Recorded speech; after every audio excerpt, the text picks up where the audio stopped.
Have you ever heard a story so touching it stays with you forever? Today, I want to share one of those stories. It's about a little boy, no older than 5 or 6, who walked into a busy train station all by himself. He was clutching a few crumpled bills in his tiny hand, his eyes wide with a mix of determination and innocence. He patiently waited in the long queue, standing on his tiptoes to see over the counter. When it was finally his turn, he looked up at the ticket agent, a woman who has seen it all, or so she thought. With a voice as clear as a bell, he said something that stopped everyone in their tracks. He asked, "Please, can I have one ticket to heaven?" The ticket agent, a bit taken aback, leaned forward. She thought she must have misheard him. "I'm sorry, little one, a ticket to where?" she asked gently. The boy repeated with unwavering conviction, "To heaven. I want to go see my mommy." The bustling noise of the station seemed to fade into the background. The people in line behind him, who had been impatiently checking their watches just moments before, fell silent. All eyes were on this small child, with a mission that defied all logic, yet made perfect sense in the pure logic of love. He explained that his daddy had told him his mommy had gone to heaven, and he missed her very, very much. He thought if he could just get a train ticket, he could go visit her. The ticket agent's professional demeanor softened, her eyes welling up. How do you explain the unexplainable to a child whose heart is aching? She looked at the crumpled money in his hand, probably all the savings he had in the world, and then back into his hopeful, innocent eyes. She knew she couldn't sell him the ticket he wanted, but she also couldn't just turn him away. Her heart broke for him. She knelt down to his level, her voice soft and full of a warmth that could melt the coldest of hearts. "Sweetheart," she began, "heaven is a very special place, and there are no trains that go there." The boy's face fell, his lower lip began to tremble. But I have to see her," he whispered, his voice cracking. "I have a drawing for her." He pulled out a folded piece of paper from his pocket.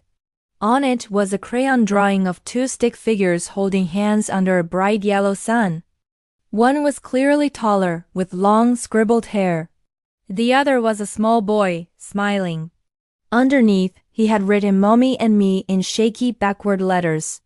It was a masterpiece of love, a tangible piece of his longing for his mother. The sight of it was almost too much for everyone watching. A collective sigh of heartbreak rippled through the small crowd that had gathered.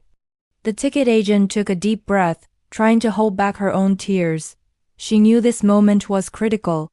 She couldn't crush his spirit. She had to give him something, a piece of hope to hold on to. She looked at his drawing and then back at him.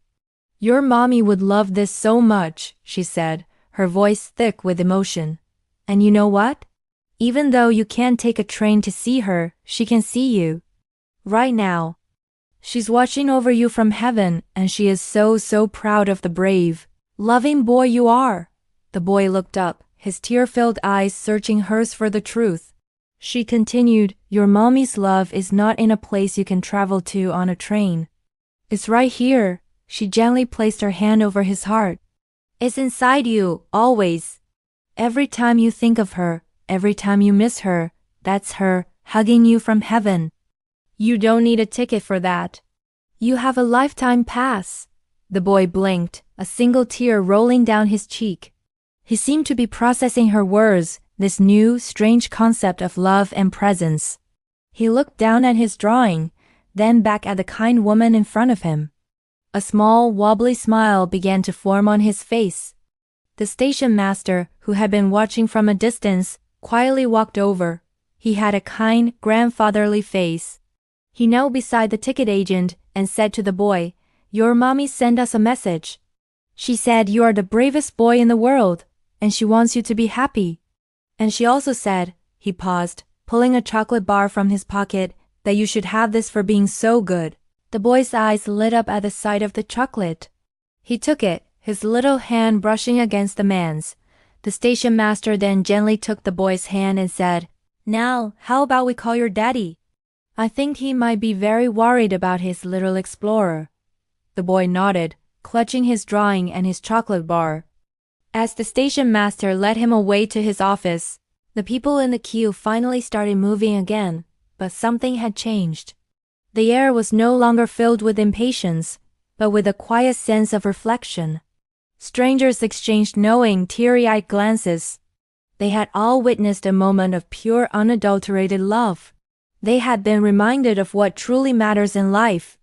That little boy, with his impossible request, had given everyone in that station a gift far more valuable than any train ticket.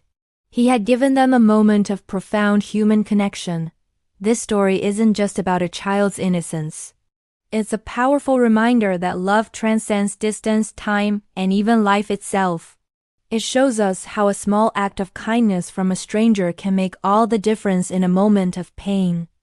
The ticket agent and the station master didn't just dismiss a child's fantasy. They entered his world, validated his feelings, and gently guided him toward a new understanding, one that preserved his mother's memory and his own tender heart.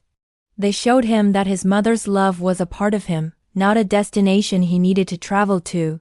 Sometimes, life presents us with situations where there are no easy answers. Grief, especially for a child, is a complex and confusing journey.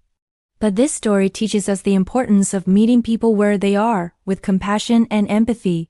For anyone watching who might be going through the loss of a loved one, please know that it's okay to grieve. It's okay to feel lost. Your feelings are valid. And just like that little boy, remember that the love you shared doesn't just disappear. It stays with you, in your heart, forever. If you're struggling, please don't hesitate to reach out to a friend, a family member, or a mental health professional. You don't have to go through it alone. Thank you for listening to this incredible story with me. If it touched your heart, please consider sharing it. Don't forget to like and subscribe for more stories that inspire and connect us all. Take care.